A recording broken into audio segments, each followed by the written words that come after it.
Привет! Сегодня в видео я расскажу тебе про вот этого вот красавчика. Это модель K683A от компании Fifine. Некий такой симбиоз из T669, K669 и K670. Такие вот три модельки сочетаются в одной. Плюс они добавили сюда кнопку Mute физическую на корпус. Также дополнительно в провод встроен помимо USB-A еще и USB Type-C. Для тех, у кого, допустим, ноутбуки с такими разъемами есть, это довольно-таки удобно. В общем, вот в таком виде он поставляется, с таким вот классным поп-фильтром изогнутым, как вот здесь у меня на T669 точно такой же фильтр есть. Но его я покупал отдельно, а здесь он идет в комплекте, и он довольно качественный, нежели вот этот. В общем, сейчас более подробно я расскажу тебе в блоке с распаковкой, внешним видом и комплектом поставки данного микрофона, и мы приступим к его тестированию и, наверное, сравним его с T669. Не просто ж так он у меня здесь стоит. В общем, как-то так.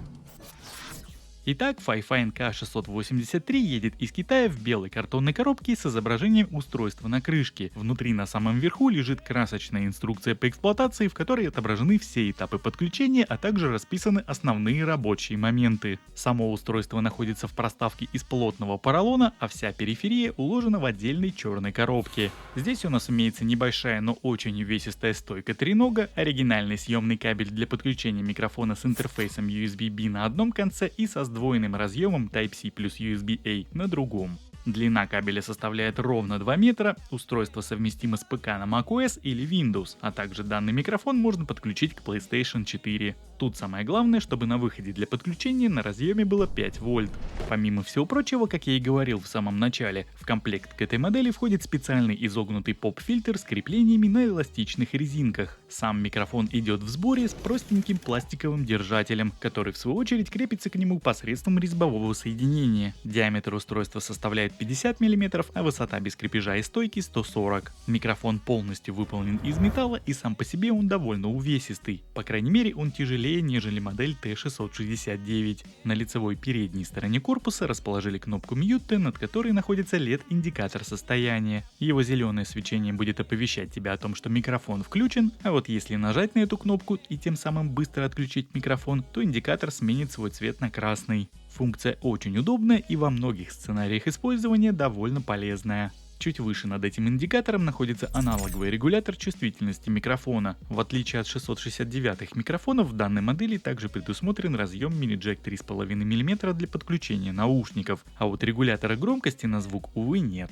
Сам аудиовыход расположен на тыльной стороне, что весьма удобно, ведь провод от наушников не будет тебе мешать во время эксплуатации. Под металлической сеткой в верхней части микрофона находится один рабочий капсуль. Говорить в микрофон необходимо строго в переднюю его часть. Ни сверху, ни снизу, ни сбоку, ни сзади, а именно спереди.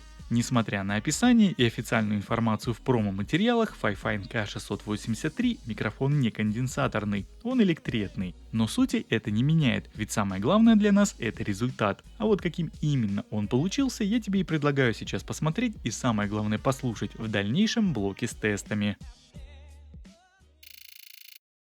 Ну что же, я готов к первому тесту. Сейчас я подключил микрофон просто по USB, и мы просто в него поговорим. Вот как-то так это будет все работать. В системе звук стоит на 79%, здесь я выставил чувствительность на где-то около 40%.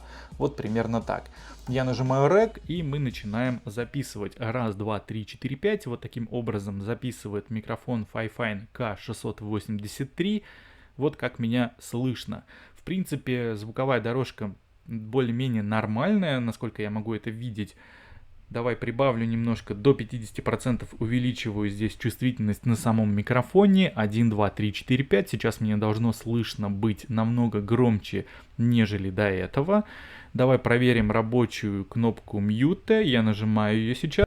1, 2, 3, 4, 5. В принципе, вот видно даже по звуковой дорожке, что ничего не пишется. Это очень хорошо. Я отжимаю, и, собственно, у меня запись пошла дальше. Я не могу сказать, что это неудобно, потому что, в принципе, эта штука вообще очень классно работает. Она очень всегда нужна под рукой, особенно во время прямых трансляций.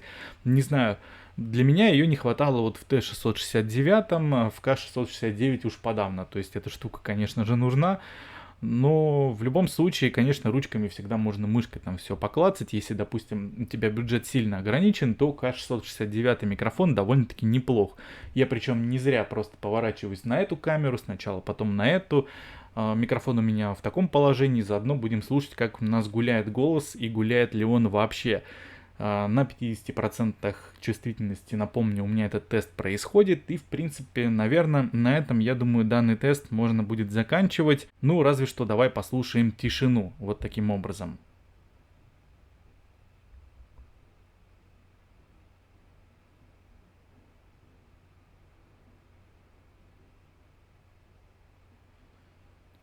Вот таким образом у нас прозвучала тишина, за окном льет дождь. Не знаю, было его слышно или нет, но при всем при этом, я думаю, первым тестом мы показали примерную работу Fifine K683. Сейчас я подключу к нему наушники и попытаюсь себя помониторить. В общем, как-то так. Ну что же, это второй небольшой тест мониторинга, да, то есть, грубо говоря, я сейчас буду слушать, что я вещаю в этот микрофон, ну, я буду зачитывать сейчас текст с экрана и, собственно, буду слушать, как отрабатывает вот эта функция мониторинга себя во время того, как ты будешь записывать какой-то текст, да, ну, какой-то закадровый голос. Давай начинать, у меня здесь небольшой сценарий на наушники Huawei FreeBuds 4i, с него и начнем. Первый абзацик, там первое вступление я, собственно, сейчас и буду зачитывать. Итак, сегодня у меня на обзоре беспроводные наушники Huawei FreeBuds 4i. Это новинка от китайского гиганта электроники, которую я купил по предзаказу в официальном магазине еще в середине апреля. Обошлись они мне в общей сложности в 5500 рублей. Подобная цена обусловлена именно скидкой по данной акции. Сейчас, разумеется, они стоят дороже. Признаюсь честно, от этих наушников я ожидал некий аналог FreeBuds Pro на минималках. И, понятное дело, функций в данной модели намного меньше, нежели во флагманской, учитывая разницу в цене почти в 2 раза. А вот насколько хорошими в целом получились 4i, я и расскажу тебе в сегодняшнем обзоре.